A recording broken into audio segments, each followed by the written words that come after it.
Hello everybody, this is Santa Jerry for Santa's Switch Adapted Toys, and we're going to modify and adapt with the Switch the Fisher Price Hedgehog. You ready for this? Sometimes almost all the work involved in getting into it is finding out where the switch is. We're going to modify the switch that is up here in the top, and when I turn the power on, this roller activates the toy. Okay, so we need to find the switch that roller activates. So we're going to turn it off for the moment. On the back of this there's a whole bunch of screws. I've removed most of those, or all of them actually, to get the back half of the shell off. I'm going to set that to the side. That roller's up inside of here, so there's a whole bunch of screws we have to remove for that. But before we can take this off, which is, well darn, it's still held in place. So let's take the tail and those rings off. We're going to set these hardware components. That's off camera, but I'm setting them all into here. So now I can pull this off, take the section out. There's two reasons I'm putting them in there. I want to keep track of them, and I don't want to forget to put them back in. So we've got that. To make this a little bit easier for us, you can see here that we're connected down at this blue point on the main circuit board. I'm going to squish this and take this off. Take that out of the socket. Oops, I had a bad angle with my hand. Oops, I had a bad angle again. I mean, most people are probably just reaching in with their fingers, right? Alright, so we've got that off. We need to get inside of here. So, and if I pick it up by the body here, by the base, it could come apart. So again, I'm going to pick it up by the main body, the other half of the body, move it over out of the way. This one here has 1, 2, 3, 4, 5, 6 screws holding this in place. We're going to, oh, I made a mistake. Hold on a minute, let me back up. Most important thing we want to do when we're trying to figure out how to do a toy, let's make sure this is in here right, is determining how we're going to get our cabling in. So I'm going to carefully set everything over here out of the way. This is the first thing I should have done. I want my wiring to go up here, my cable to go up here to this switch. I know where it is. So I also want the wire to come into the switch, or into the toy, from the back part of the toy. So this is the back side of the toy, back part of the toy, with this being the hedgehog's face. So we're going to work from back here. I'm going to take and drill a hole into the white case. There's one connector screw hole here. I'm going to go right behind it. I'm going to go right here and drill in. So there's the placement. It's not going to be in the way of reassembling the toy. That's where my cable comes out. Alright, so now let's get back to where I hoped I was earlier, by setting all these components to the side, pulling out the part we're going to modify, or we're going to use, and go over here and start taking this apart. All these were the screws out of the main body part. Let's see, our switch is underneath this side, so let's gain access to it. This set of screws is what holds the top carriage in.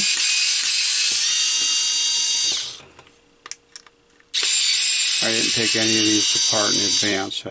I just pulled the ones out of the back of the body so we could get a little bit of a jump start on getting to the modification.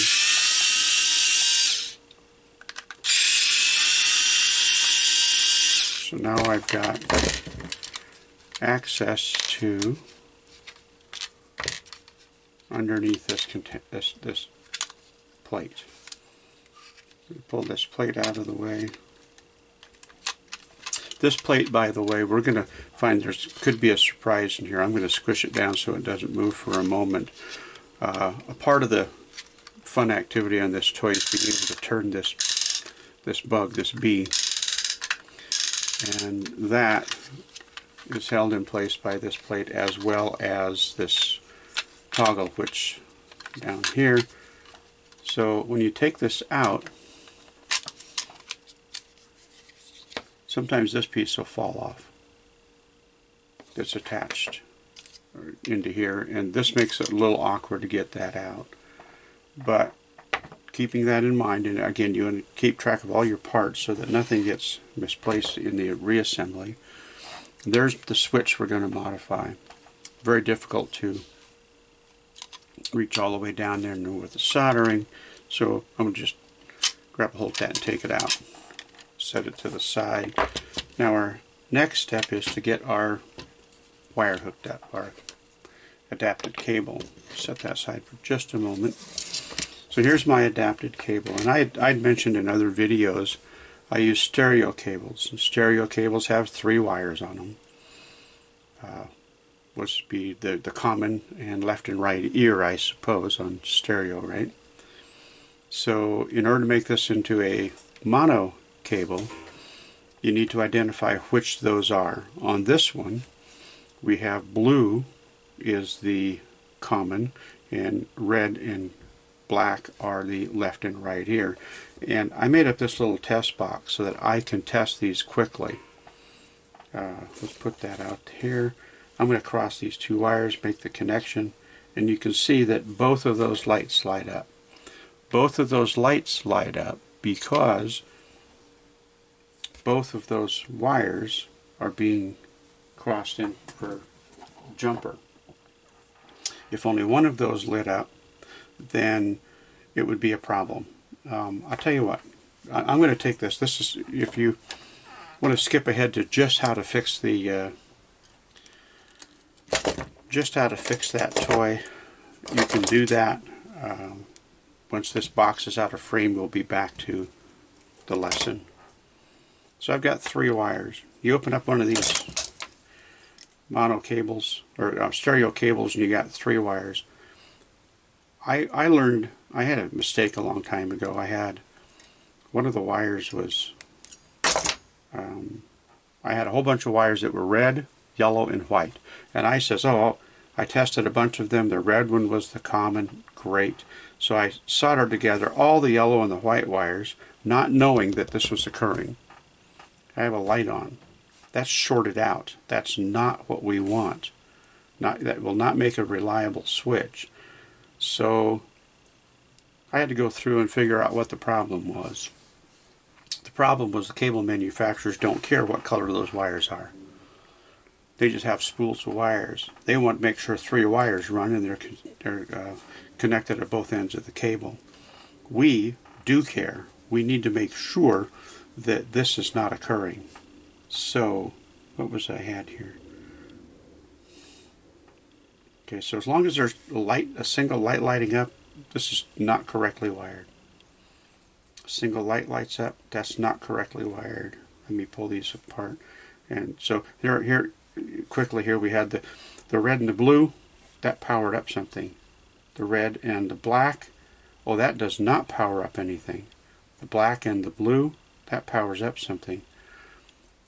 When I'm using this in a switch adapter toy, I need to make sure that these do not light up anything. And when they light up something here, that means they activate something in the toy. And that's unreliable for the use of a switch adapted application. So now I know that by putting the black and the red together, I've turned this into a mono cable. And I always tin up the wires. I don't know whether that's visible on the camera or not, but anyway. So I've tinned the wires up. Now they're ready to go into a toy. So this cable is now ready to go. Okay, so those of you who didn't want to see that and want to see how to adapt the toy, welcome back. The box is out of the way. So I need to get this into the toy. This is my chosen path. You can choose another path if you want. It might be easier if you decide you want to just take it directly over there. I need to know how far this is going to go. That's way too far. It's too much wire, Jerry. That's much more reasonable. So this is where we're going to tie the knot. Tie the knot. It used to be that I would put these on with zip ties. I don't like zip ties anymore because I've had too many failures with them. They break, they wear out, something, they loosen up, something goes wrong with them. So, does that still work? Yeah, I need a little bit more. So, I have decided that the best way and most reliable way for me to make sure that these are secured inside the cabinet of the toy is to tie a knot in it. And if there's room, and believe me, there's some toys that you think there's no possibility there's room, but there is. If there's room, use that method. That's my recommendation. Okay? That's over there. Let's get my third hand into play. Factory says the location of the wires there is what makes this toy operate. So let's use it. Let's just use what the factory did.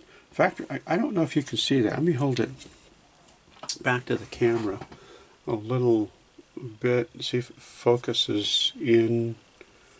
And I got the lighting right. The factory just barely got that yellow wire on that connection.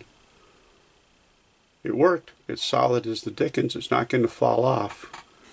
But it shows that if you question what you've done, keep in mind that even some of the factory work is quite, maybe, you know, not quite as good as you think it could be, and yet it works just fine. The toy continues to operate. So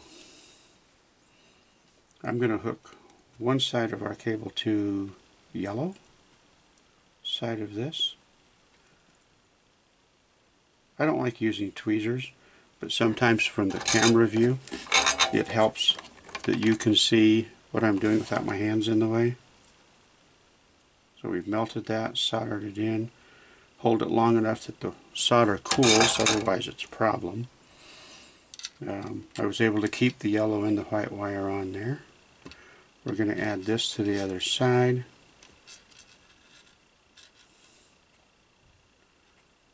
I'm going to hold the wiring together again.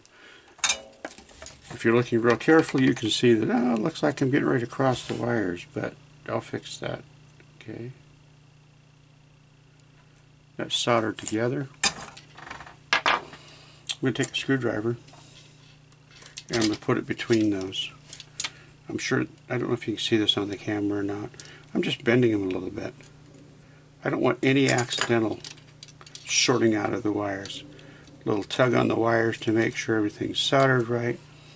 And we need to do some reassembly before we can test the toy, to test that switch. So without going through a whole bunch of reassembly, we're going to connect up this wire back to the circuit board. I have some buttons switch buttons I keep underneath the desk here, and I use those all the time for when I'm testing something. I reach behind here. Oh, there's the switch to turn the toy on and off. So let's do it from in here. And let's find out if our tying onto that switch works. It does. So again, I have camera mounted to the bottom of my desk. I've got a switch and that's what I'm pushing on. Okay, so that toy is now adapted. Except we got to put it all back together.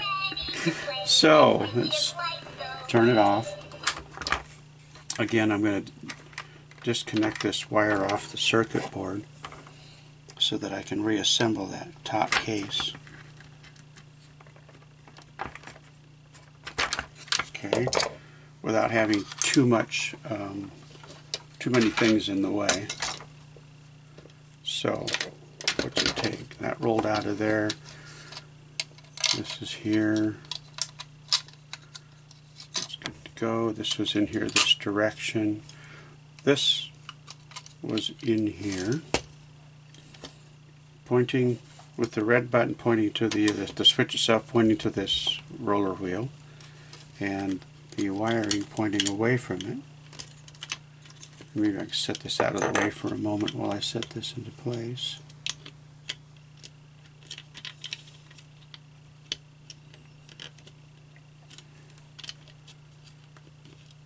Alright, done there.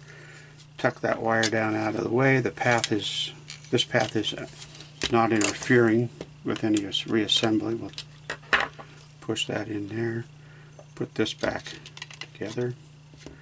And we need to hold this wire over.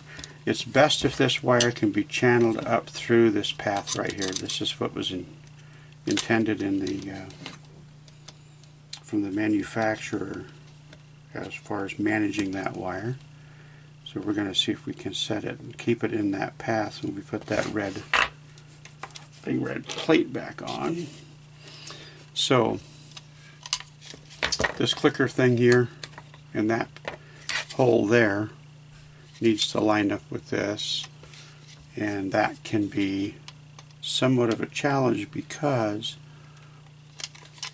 all these other points, all these other connections everywhere else has to line up and miss everything, and they made this pretty tight. Right now the first thing I'm having trouble with is this part here is hitting the drum. So just trying to line everything up.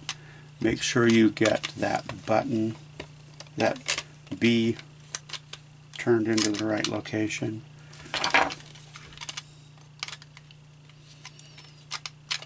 It's almost there. Okay. And again, you want to make sure this wire's off to the side. Once this gets lined up, when you're holding it, if you push it from the bottom, the drum comes up. It's, you know, it's a matter of just being cautious, but aware of what might come disconnected. We're going to start putting this back together with some screws. I like to start on the inside. Some of these toys, when you open them up, will have 6 screws. Some will have 5, some will have 8. They'll have a screw in every single one of those holes. So everything's loose, it's working like it should. We can continue reassembling it.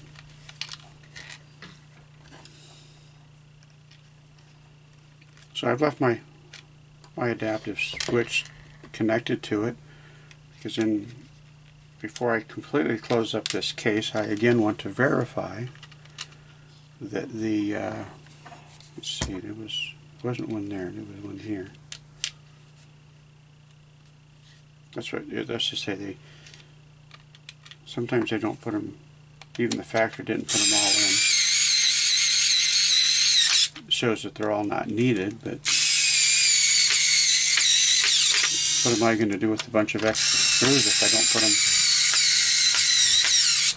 put them back in, right? Alright. So that works. Drum turns. Alright. So let's put this back into our toy. Bring the other half of the body over here with the mechanics on it. We can set this in and plug it in.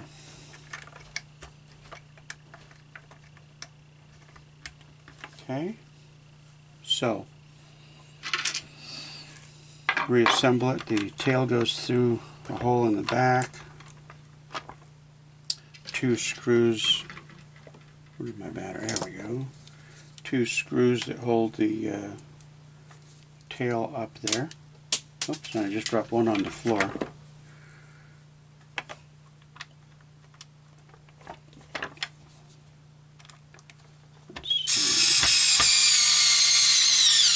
Okay, I'll go get that one off the floor off camera here, but you can see here we've got the components back together. But let's test before we finally put see, I'm going to push. You can see, probably see the wires in the way, right?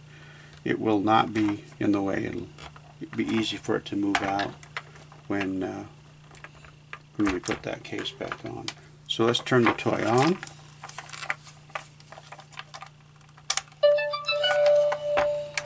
Check our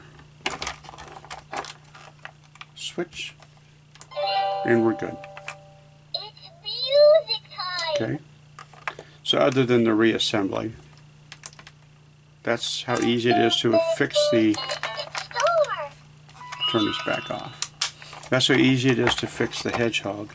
And like I say, I'll go off camera here and do the reassembly. But that's the components, that's the choices that I make as to how it comes together. So thank you again for watching this video from Santa Switch Adapted Toys. You have a wonderful day.